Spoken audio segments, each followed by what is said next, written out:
technologie numérique amène des nouveaux comportements.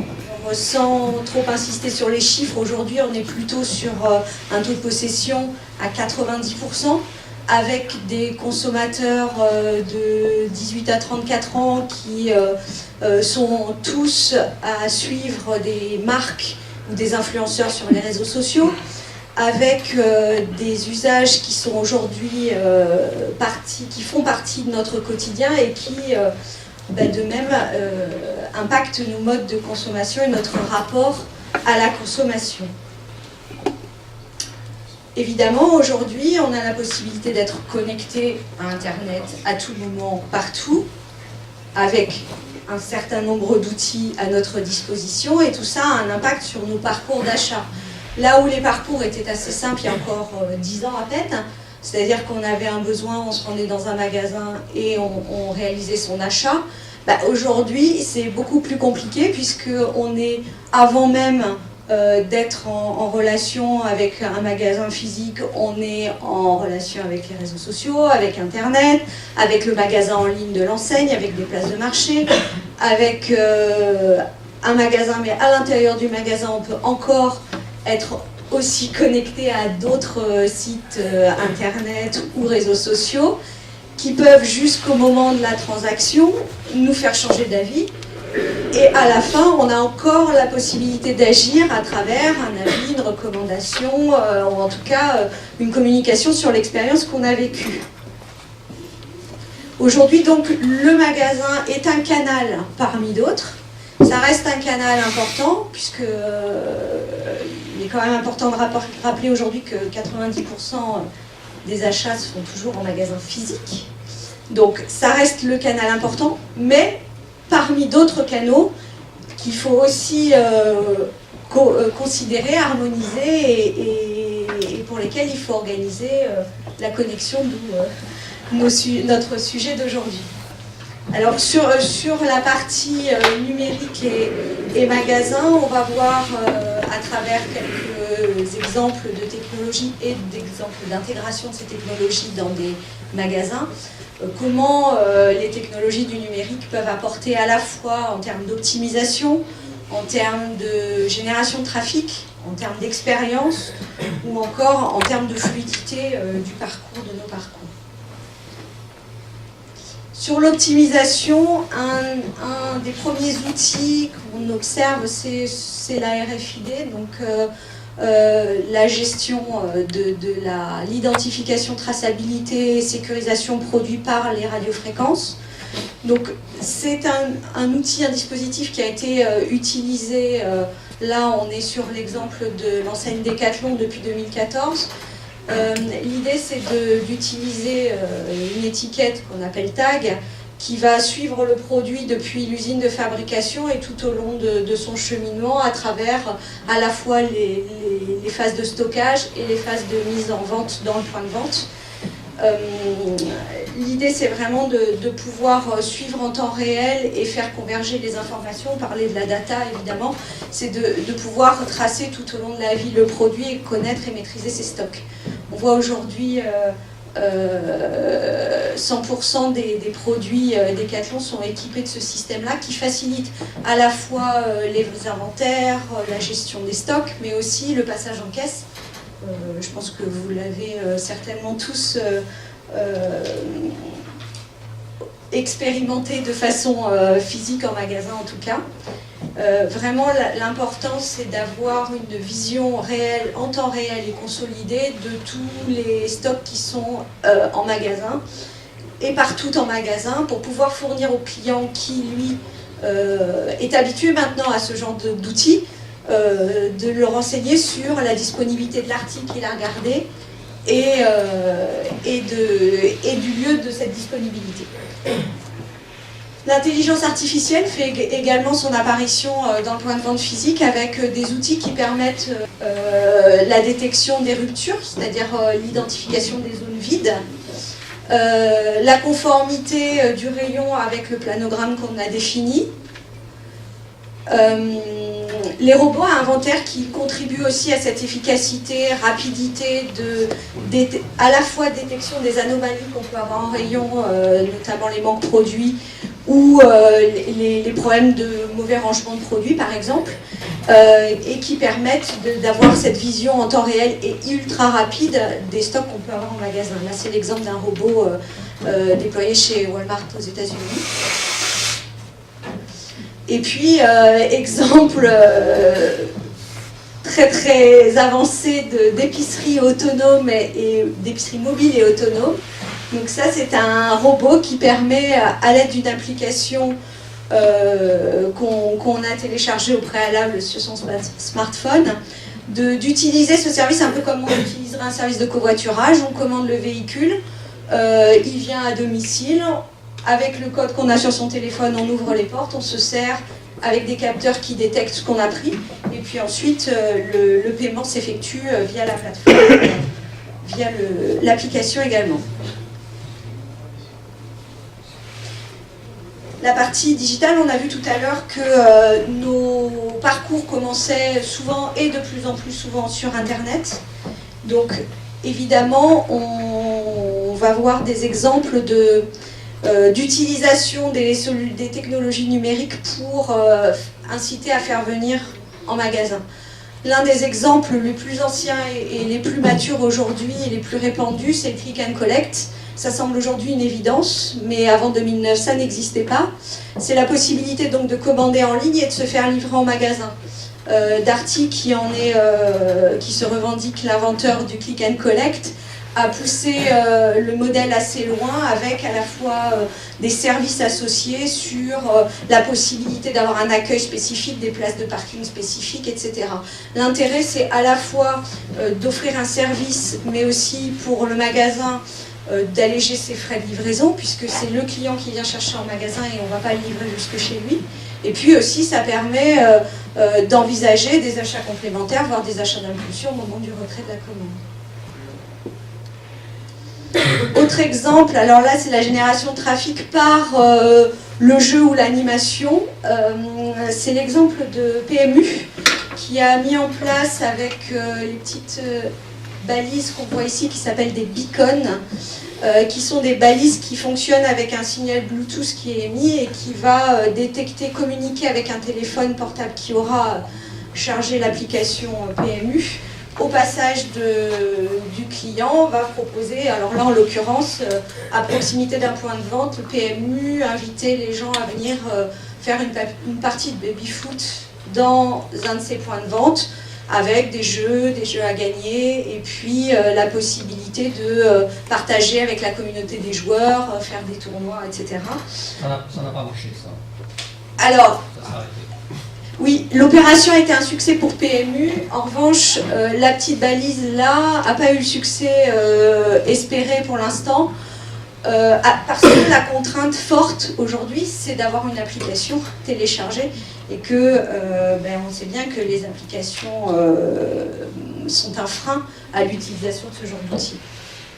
Alors quelque chose qui s'est largement déployé aussi, c'est la vitrine et l'utilisation de vitrine comme média, avec la possibilité d'utiliser cette surface-là pour projeter à la fois de l'information diverses, promotionnelles, publicitaires sur les produits ou les marques qui sont distribuées. Là, en l'occurrence, nous sommes dans les parfumeries Leclerc. Deux exemples ici, tout récents. À gauche, un magasin d'optique à Paris sur les Champs-Élysées qui utilise des écrans pour animer sa vitrine, attirer l'attention et montrer une dynamique qui fait venir le client en point de vente. Et puis à droite, on est chez Monoprix, où là, Monoprix utilise sa vitrine comme vraiment un média, à la fois pour diffuser ses contenus publicitaires, mais aussi pour les proposer à d'autres sur leur espace exploité par la régie de co. Voilà. Je reprends la main juste un moment. On voit une tendance qui est en train d'apparaître, c'est le fait que les vitrines auparavant étaient, on les voulait les plus grandes possibles et les plus claires possibles. C'est-à-dire, on voulait absolument que le passant, le client qui passait dans la rue puisse voir quasiment l'intégralité du magasin. La tendance aujourd'hui c'est l'inverse. On est en train de refermer les vitrines. On est en train de les refermer. Pourquoi ? Pour les digitaliser, on est en train de penser deux choses. La première, c'est qu'il vaut mieux communiquer en écran sur la façade que laisser voir l'intérieur du magasin. Ça, c'est la première des démarches. La deuxième démarche, c'est qu'il y a un système qui intervient maintenant dans les écrans qui sont en façade, qui s'appelle la Fiji quelque chose, je ne sais plus, enfin bref, en fait, qui va vous scanner tous. Donc on n'a pas le droit de scanner votre nom, de savoir qui vous êtes, etc., mais on a le droit de savoir que vous êtes un homme, que vous êtes une femme, que vous êtes un profil caucasien, que vous êtes blonde ou que vous êtes brune. Ça, on a le droit de le savoir. Et à partir de là, on arrive à définir qu'il y a 30% de telle population qui passe tous les mardis à 11h, et donc d'adapter la communication des vitrines en fonction de ça. Et les enseignes qui ont compris ça ont effectivement vu une progression plus ou moins significative de leur vente.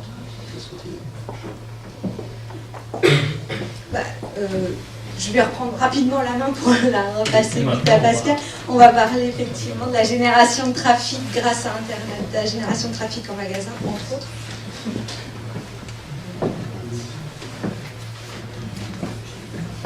Bonjour à tous. Je vais juste me représenter. En fait, je suis community manager de Leroy Merlin à Blois, enfin Leroy Merlin France. Par contre, c'est des nouveaux postes qui se sont mis en place dans les magasins. C'est tout nouveau, même pour Leroy Merlin. Et aussi, je m'occupe de la partie commerce et je suis chef de secteur. Donc, c'est mon étiquette un peu de mission transverse dans le magasin. Okay. Je précise parce que c'est important.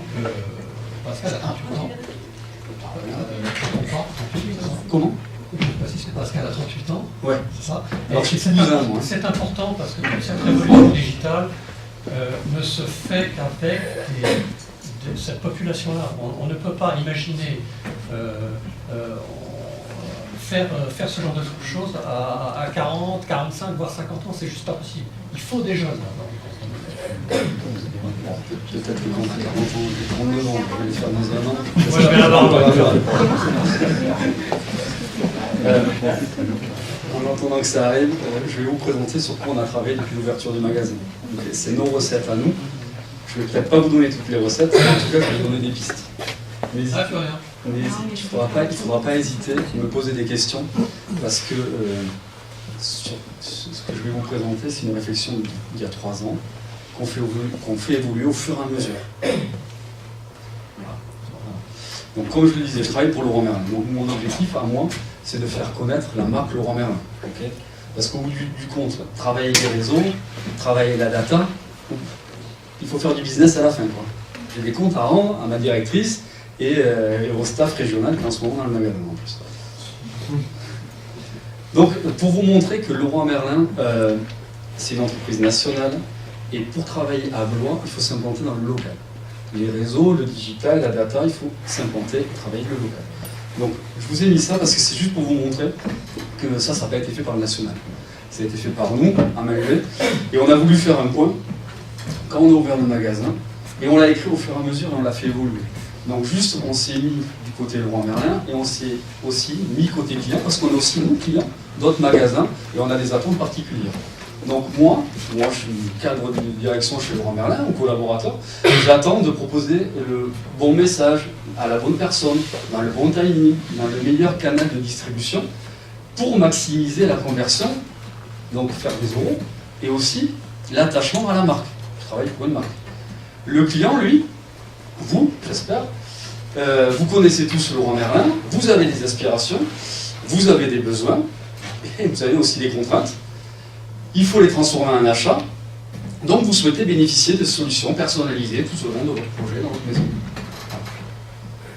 Donc on a ouvert le magasin en 2016, donc en 2016 on faisait du bricolage, voilà, sur Internet. On proposait nos opérations. Après en 2017, on a commencé à grandir, à voir que Facebook, que Google, Instagram, Pinterest et beaucoup d'autres, on a commencé à s'y mettre dessus, mais on bricolait encore un peu, parce qu'on était quelques-uns dans le magasin à le faire. En 2018, on a bien compris que les clients, en fait, ils me parlent par téléphone, ils m'appellent, et bien je me dois de lui répondre par téléphone. Il m'envoie un SMS, pourquoi je ne lui enverrai pas un SMS? Donc c'est le client qui décide au fur et à mesure de comment il veut communiquer avec moi, comment il veut acheter avec moi. Donc c'est énormément, c'est du taf de comprendre tout ça. Et en 2019, et bon, ben alors là maintenant on se booste, j'ai un client, une cible, et je le personnalise, parce que le client se doit d'avoir une réponse, où qu'il se trouve, et n'importe quel moyen de communication qu'il utilise. Une fois qu'on a fait tout ça, on se met un peu une règle, parce que, entre parenthèses, il y a une règle de net éthique. Je peux vous parler avec des termes, parce que vous me voyez, et à mon visage, vous allez voir si je fais une blague ou pas. Tandis que si j'ai écrit sur Internet, c'est pas la même chose. Les écrits restent, les photos sont imprégnées, et vous le voyez tous les jours maintenant. Les vidéos sont manipulables, et les photos aussi. Donc les avis négatifs sur Internet ont un impact phénoménal. Donc la net éthique et la pression commerciale, on la subit tous les jours. Vous recevez des tonnes de mails, vos épouses elles sont inondées de mails, moi la première. Donc j'ai une boîte mail qui est réservée exclusivement à mon épouse. Et Leroy Merlin, il se doit de ne pas aussi harceler ses clients. Voilà. Quand je voyais auparavant que si je passe dans une rue, je reçois un SMS, bon, moi de temps en temps ça peut facilement m'ennuyer. Parce que déjà que le boulot avec les WhatsApp, on en reçoit énormément. Donc voilà. Donc, une fois que je vous ai dit tout ça, l'omnicanal, en fait, c'est hyper vaste. L'omnicanal, aujourd'hui, il y a tout ce qui est communication, mais il y a tout ce qui est achat. Donc il y a des règles à tenir. Et vous allez voir que les règles de basique métier, elles y sont toujours données. Donc l'omnicanal, il y a le canal simple, il y a le client qui va en magasin. Excuse-moi, parce que ça, il faut dire une chose, c'est que ça a été très vite. Le canal simple, c'était il y a 10 ans. Oui, oui. Alors ça a été très vite, ça l'est toujours aujourd'hui, hein. Il y a des personnes qui utilisent toujours ça. Mais le truc, c'est que maintenant, on va directement, on va directement sur l'omnicanal. Le multicanal, vous alliez dans un magasin, vous serviez de votre PC ou de votre smartphone d'une tablette. Le cross-canal, là on commence à y arriver. Je ne bouge pas et je peux faire soit l'un soit l'autre, mais c'est la même personne et le moyen de communication il est unique. Mais maintenant, tout se mélange. Tout se mélange parce que il faut mélanger la communication et la finalisation de la vente. Jusqu'à, je ne sais pas si vous l'avez vu, jusqu'à par exemple, dans les stations d'autoroute, maintenant vous voyez des petits magasins Darty ou des petits magasins Fnac qui sont dans des magasins Total. C'est ça aussi, on fait converger les marques, les produits, les offres, il n'y a plus de limite à ça. Il n'y a plus de limite, et surtout que sur les réseaux sociaux, on l'a vu à la CCI il y a 2 semaines, qu'on a eu une formation un peu sur les réseaux sociaux, je peux m'associer avec un partenaire et gagner en visibilité, faire du partage de visibilité. C'est un peu la même chose chez Leroy Merlin. Quand vous voulez louer une machine outil qu'on n'a pas, dispose de mini et pelle, on sait le faire, donc on s'est associé avec Oxam sur du service. Alors, là c'est un peu barbare, ça c'est un process à nous, mais j'ai voulu vous le mettre. Pour vous dire que nous, comme Decathlon, on n'a pas la RFID, c'est super compliqué de le faire. Eux, ils ont leur marque propre et c'est 80% de leur vente pratiquement. Nous, on peut faire tout ce qu'on veut. Et vous, si vous voyez quelque chose sur Internet, et là je vais vous parler de moi parce que c'est les difficultés qu'on rencontre aujourd'hui, vous voyez quelque chose, super. Chez Leroy Merlin, on peut venir chercher l'article en 2 heures. Vous vous pointez 2 heures après chez Leroy Merlin, l'article, il n'y est pas. Génial. On s'est battu, on a mis une énergie folle dans tout ce qui est marketing sur le digital, vous arrivez là, vous n'avez pas l'article. Donc là, on est mort. Donc le but du jeu, c'est que le stock il soit en permanence tenu. Donc il y a tout un process d'inventaire permanent, de revue de rupture, on dégage les produits qui ne se vendent pas, ou les poupouilles, comme on a l'habitude de dire. On a des logiciels, ça c'est propre dans ce magasin, pour fiabiliser le stock afin d'avoir la vraie promesse. Notre promesse à nous, c'est de vous garantir la disponibilité d'un produit de qualité au meilleur prix. Et puis vous voyez, à la fin, j'ai oublié, on remet ça, et je vais vous en parler tout le temps de ça. Parce qu'en fait, maintenant, on échange beaucoup, on partage beaucoup. Avant, on partageait sur le coin d'une table avec son épouse ou à l'apéro avec des copains. Maintenant, on peut partager en permanence sur Internet. Super, chez Leroy Merlin.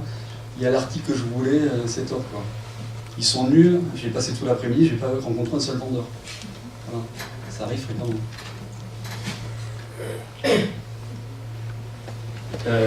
Ça, c'est des statistiques qui m'ont été poussées par Leroy Merlin national. Et j'ai mis tu parce que sur Internet, on tutoie facilement, mais il y a 92% des clients qui se renseignent sur Internet avant d'acheter un magasin. C'est énorme. Ça veut dire que majoritairement dans la salle, vous le faites tous. 62% des clients estiment qu'Internet a changé leur façon de consommer et d'acheter. Bon, et après, 73% des clients consultent les avis des consommateurs. Donc là, là je ne fais pas la messe, c'est écrit là. Juste ce que j'ai écrit en dessous, c'était pour moi, parce que cette présentation, je l'ai faite aussi à des collaborateurs, parce que les premiers ambassadeurs de la marque Leroy Merlin, c'est les collaborateurs. Donc je vous ai retranscrit un parcours d'achat, mais ça, ça va pour n'importe quelle entreprise. Je regarde sur Internet, et je peux demander conseil à un ami. Je regarde les avis sur Internet. Je compare avec la concurrence, bien évidemment. Maintenant, aujourd'hui, on va acheter au meilleur prix. On ne veut pas se faire avoir et acheter plus cher qu'ailleurs. C'est fini, ça. Je demande un devis sur le magasin, je suis accueilli dans le magasin, je rencontre un conseiller, je finalise mon acte de vente. Et puis, il n'y a pas que des personnes qui ne sont pas contentes qui partagent sur Internet, il y a aussi celles qui sont super heureuses, qui partagent. Et là, ça fait une boucle. Dès que c'est au bout là-bas, mais ça revient là. Et puis ça revient là aussi. Et puis voilà. Il faut insister sur cette slide parce qu'il me semble que c'est une des slides peut-être les plus importantes. C'est que jusqu'à présent, enfin jusqu'à il y a relativement peu de temps, on arrêtait tous notre schéma de pensée au caddie où il y a marqué je finalise mon achat en magasin. Il faut qu'on dépasse ça parce que c'est ce qui se passe après. C'est pas la peine de faire un achat. Ce qui compte, c'est qu'on en fasse 10, qu'on en fasse 100, qu'on en fasse 1000. Et pour qu'on fasse le énième achat, la énième vente, pardon, il faut que la case d'après soit remplie. C'est pour ça qu'il y a les community managers, c'est pour ça que j'insistais sur le rôle de la data et sur l'exploitation. C'est pour ça qu'il est là.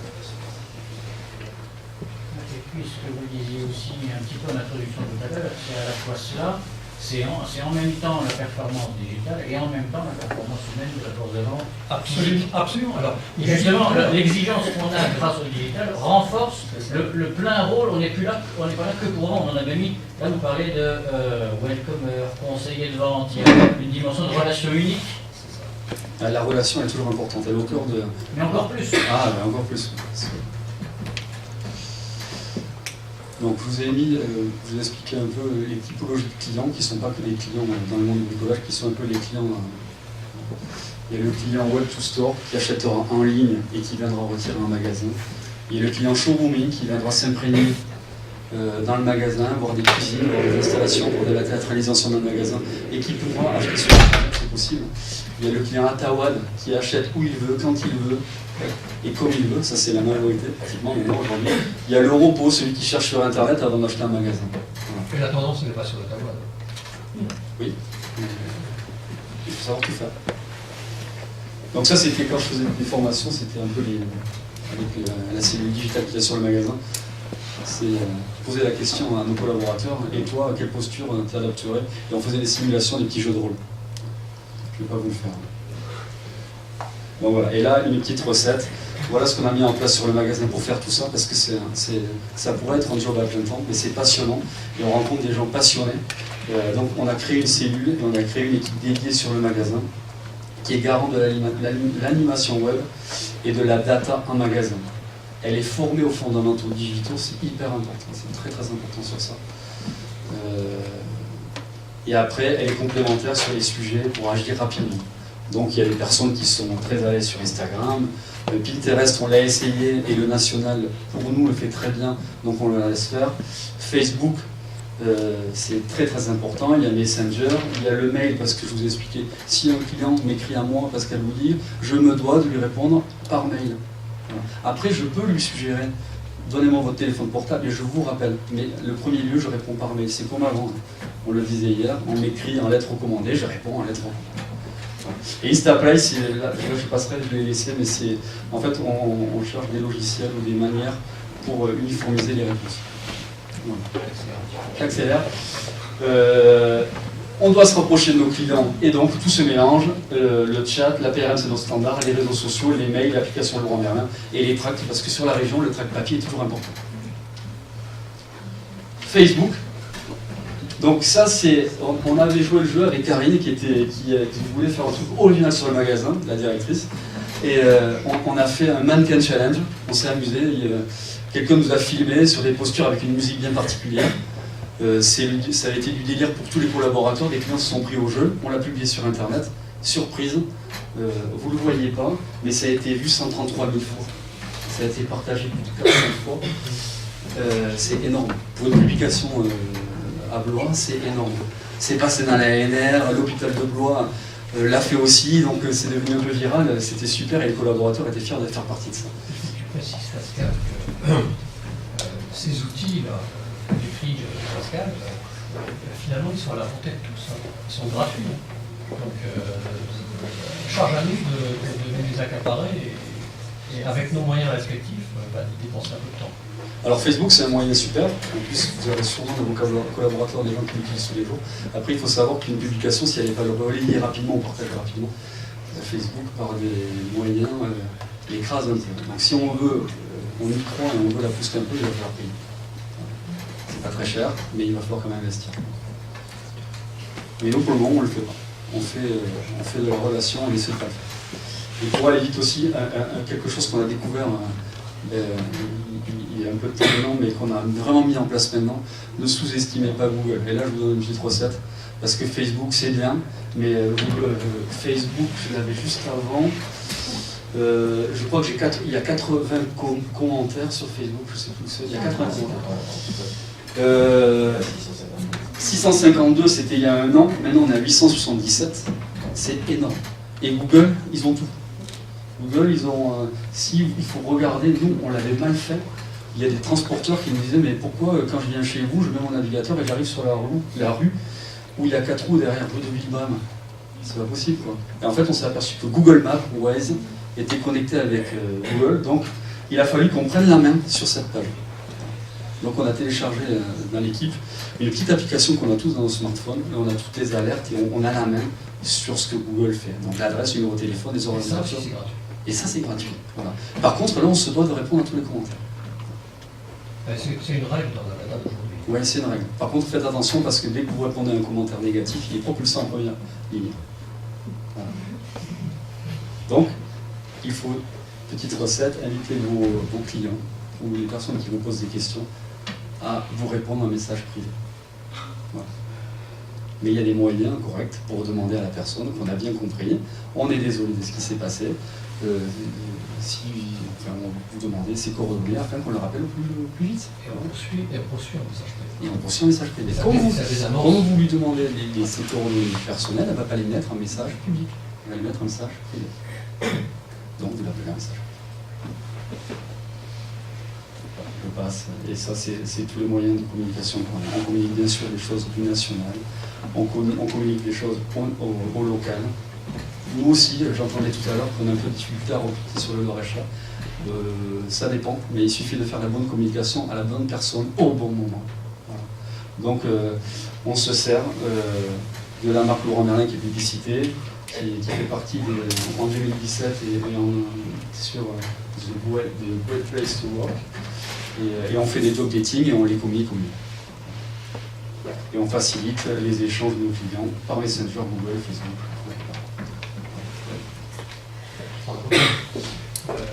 Tu estimes qu'il faut être réactif à quelques heures? Alors, ce qui est compliqué dans les réponses qu'on fait aux clients, c'est que les clients, comme je vous l'ai dit, ils répondent à n'importe quel moment. Donc il peut répondre à 22 heures. Sauf que moi, à 22 heures, de temps en temps, je suis avec mon épouse et je ne travaille pas forcément. Et puis, ce qu'on peut faire, c'est qu'on peut créer des messages automatiques par rapport à des heures de fermeture de magasin, en invitant le client, en lui disant qu'on a bien pris sa remarque et qu'on lui répond le plus vite possible. Mais le but du jeu, c'est de répondre le plus vite possible. Un client qui fait un commentaire à 2 heures, tu réponds à 20 heures. Un client qui t'envoie un message à 9 heures du matin, tu réponds dans le Plus on répond vite au client, plus le client il est content et on lui donne une réponse à ce qu'il a besoin. On va terminer. Karine, Merci.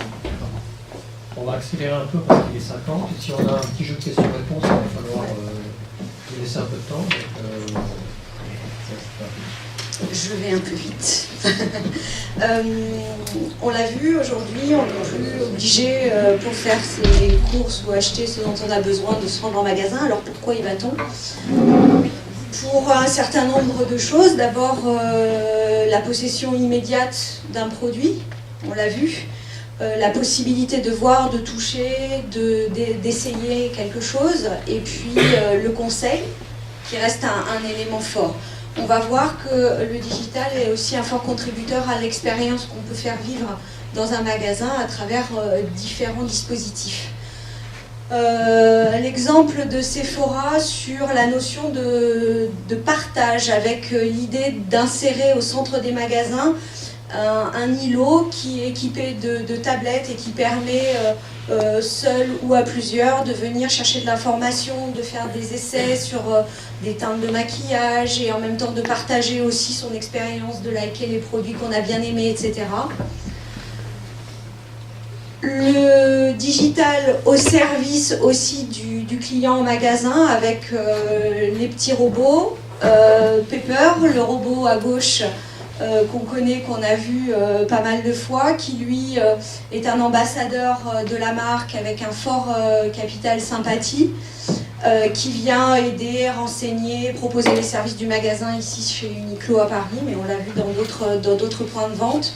À droite, un robot plus dans le fonctionnel, lui il a pour objet de vous aider à faire vos courses, de vous aider à porter des charges qui sont lourdes, puisqu'il porte les courses jusqu'à 40 kg. Donc voilà, il a été expérimenté chez Auchan et ça fait partie des outils qui peuvent être là pour apporter un service supplémentaire. Le digital est utilisé beaucoup aussi pour faire des tests et immerger dans la situation d'usage réel du produit. Là, on a l'exemple de Orange, le dernier concept de magasin qui a travaillé vraiment à partir du consommateur et des usages du consommateur des différents produits en magasin. Je vous ai mis l'exemple des produits, des bracelets, des connectés qui sont à disposition. Tout est fait dans le magasin pour que vous puissiez toucher, essayer le produit. On va même jusqu'à vous mettre un vélo où on vous invite à monter dessus avec le bracelet pour essayer en conditions réelles et faire votre choix sur les différentes fonctionnalités des produits. Ce qu'on ne peut pas faire évidemment sur Internet. Sur Internet, ça pousse les gens à aller dans un magasin. La réalité virtuelle, on ne va pas passer de la vidéo. Oh, elle est marrante, cette vidéo, elle est un peu atypique. Hein. D'ailleurs, parce que là, ouais, mais là, je ne peux pas la passer la vidéo. J'arrive pas à cliquer là-dessus. Bon, en fait, là, c'est l'usage de la réalité virtuelle pour... et cet exemple-là est drôle, c'est une marque North Face coréenne qui propose des doudounes et donc qui a fait une action dans un centre commercial où on avait la possibilité d'être installé dans un environnement enneigé, etc., dans un traîneau. Alors voilà, formidable, vous allez voir. C'est assez court, mais c'est assez parlant. Alors, je ne sais pas si je peux la mettre en plein écran.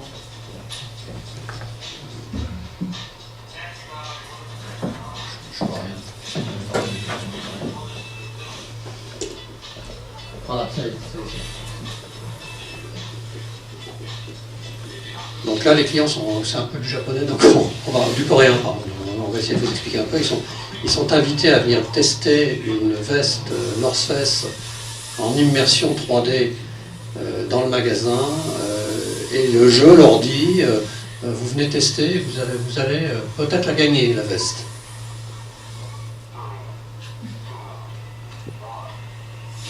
Et tout bascule. Voilà. Et là, c'est parti. La réalité rejoint la fiction. Bon. Alors là, c'est poussé à l'extrême. Évidemment qu'on ne peut pas vivre ça sur Internet et qu'il faut aller en magasin pour le vivre. En même temps, là, on construit une relation forte avec la marque. Je ne sais pas. Vous allez voir la vitesse. Et alors là, le jeu, c'est d'attraper cette veste. Et ceux qui l'attrapent, ben, ils la gagnent.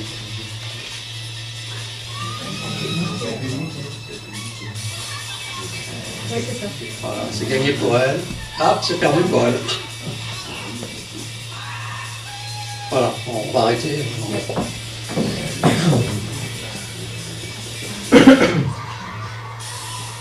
Donc Donc là, je crois que c'est un exemple qui est assez complet parce que évidemment que ça pousse la clientèle à venir en magasin et derrière, Pascal ne va pas me dire le contraire, ça va être relayé sur les réseaux sociaux et ça va faire l'effet qui se coule, ça va faire du buzz et du buzz.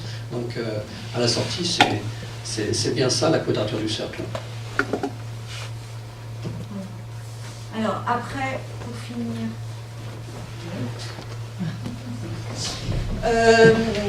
dernier aspect, l'aspect fluidité. Aujourd'hui, on l'a vu, on est à éduquer, à avoir le produit dont on a besoin, à être autonome sur nos choix. Et il y a encore en magasin ce qu'on appelle des irritants, et le principal irritant du magasin étant, hormis la non-disponibilité du produit, l'attente en caisse, le passage en caisse, qui est perçu vraiment comme une vraie problématique du magasin, surtout quand il y a beaucoup de monde, les samedis, etc. Deux choses à vous dire là-dessus, le déploiement du paiement mobile qu'on voit partout. Alors le paiement mobile, c'est le fait de payer via son smartphone. On voit aujourd'hui tous les acteurs, alors ça marche soit par NFC, soit par QR code. Aujourd'hui, la problématique de système, c'est qu'il n'y a pas de système universel, donc chacun déploie le sien, Apple Pay, Samsung Pay, etc., les Français aussi. Et les enseignes déploient toutes leur système, leur application. On voit ici Monoprix et son application Mobilizy qui communique bien sur le service apporté, coup de fil, et puis le fait d'aller vite, quoi. Et puis Amazon Go. Amazon, vous aurez l'occasion, vous pourrez faire Amazon Go sur Internet, aller voir ce qui se passe. Amazon Go, peut-être peut-être certains le savent, et pour ceux qui ne savent pas, c'est aux États-Unis, Amazon vient d'ouvrir un des premiers magasins avec sans caisse du tout. C'est-à-dire vous vous inscrivez avec votre portable, vous rentrez les mains dans les poches, vous servez, vous sortez du magasin, c'est fait, c'est payé. Voilà, c'est sûrement une partie de l'avenir. Mais en tout cas, il y a une dizaine de magasins qui ont été ouverts déjà comme ça aux États-Unis. Il y a des ambitions de développement. Effectivement, on prend les produits et un système de caméra et de capteur détecte ce que vous avez pris. Et jusqu'à la sortie, vous avez la vérification et la facturation.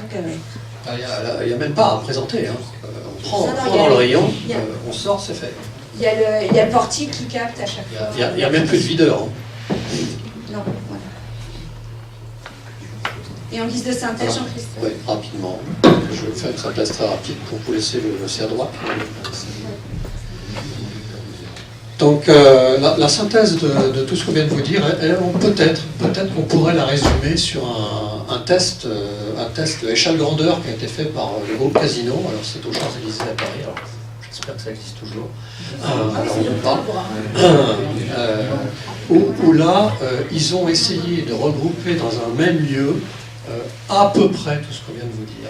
Alors vous avez les vitrines qui sont ultra connectées, c'est-à-dire qu'en même temps vous voyez, je pense que c'est le petit monsieur à gauche avec sa trottinette, et puis monsieur ou la dame au milieu, ça c'est du fait que c'est quelque chose en plus, hein. C'est un acteur ou une actrice, enfin bref, on vient mêler le rêve à la réalité. Ensuite, vous avez, alors il faudrait regarder de près un petit peu, mais vous avez encore une fois, vous avez sur internet, vous faites Casino le 4, et vous allez voir plein de choses intéressantes. Vous avez des bornes interactives, vous avez des miroirs connectés à l'intérieur, vous avez des murs connectés qui vous racontent des histoires. Vous avez énormément de choses, tout est concentré là-dedans. Ça fonctionne et ils vendent. Alors, vous avez à l'entrée la possibilité de rentrer comme dans Amazon Go avec votre portable parce que vous vous êtes inscrit et vous n'avez plus de paiement du tout. Vous avez des produits de première consommation, vous avez le cross-canal, on en parlait, avec le bar, des grands chefs qui viennent vous faire des démonstrations culinaires pour que vous passiez un bon moment. Vous avez bien sûr les étiquettes connectées, la bande vocale, regardez, OK Max, vous trouvez les pistaches. Je vous fais remarquer une chose, c'est que nous, on est une génération, alors nous, j'ai un peu plus de 50 ans, l'ordinateur est arrivé au cours de ma vie, mais la génération des trentenaires, c'est une génération qui marche à la souris. Hein, le mulot, pour eux, n'a aucun secret, mais mes petits-enfants, ils n'auront même plus de mulot. Ils vont parler à la borne. Et ça va être de l'interactif total. Donc là, on y est déjà. Là, on touche même plus, on parle. Vous avez le picking hall où là, vous êtes passé le midi pour faire un petit break de boulot. Et ben, vous n'avez pas fait que ça. Vous avez été au picking hall et vous avez chopé 3 trucs sur le picking hall, puisqu'en plus vous avez votre portable connecté, vous n'avez rien à payer. Et le soir, en rentrant chez vous à 18h ou à 19h, il y a le mec qui est là avec le sac qui vous dit voilà votre commande, monsieur. Et c'est chez vous. Il vous livre. Le miroir connecté, ben, ça c'est plus un secret pour grand monde. Alors les explications, les tables interactives qui sont un peu le relais du vendeur, qui viennent compléter le discours du vendeur. Le mur, alors un truc qui me parle pas mal, c'est le mur d'alcool. Vous avez un mur qui est super intéressant parce que vous lui dites j'aime le whisky. Et là, d'un seul coup, vous avez 10 cases qui s'allument. Le mur qui est tout blanc, vous avez 10 cases, rétroéclairé avec une lumière jaune. Ça s'allume. Déjà, tac, 10 cases. Puis vous dites, non, j'aime le whisky plutôt tourbé. Ah, il n'y en a plus que 5. Et puis, allez, je veux à 12 ans d'âge ou 16 ans d'âge. Et bam, il n'y en a plus que 2. C'est quand même assez intéressant. Quand même. On va loin quand même dans l'assistance, dans l'accompagnement client. Le paiement, on en a parlé. Puis alors, dans la dernière petite image, elle a l'air de rien, mais en fait, le miroir, enfin la façade vitrée, c'est une fausse façade vitrée. Vous n'êtes pas sur la rue, c'est une fausse rue. Et c'est une rue où il se passe plein de choses. En l'occurrence, là, vous voyez passer un dinosaure. Voilà, c'est un petit détail, mais pourquoi pas. On est dans l'immersion totale, on est un peu dans le jeu tout à l'heure avec la messe. Voilà, écoutez, on a essayé de faire court. Le plus court possible, c'était pas facile compte tenu de la densité du sujet. Ce qu'il faut que vous reteniez, je pense, c'est que c'est sûrement une partie de l'avenir, mais c'est à votre portée. C'est-à-dire que c'est pas un truc de débile mental.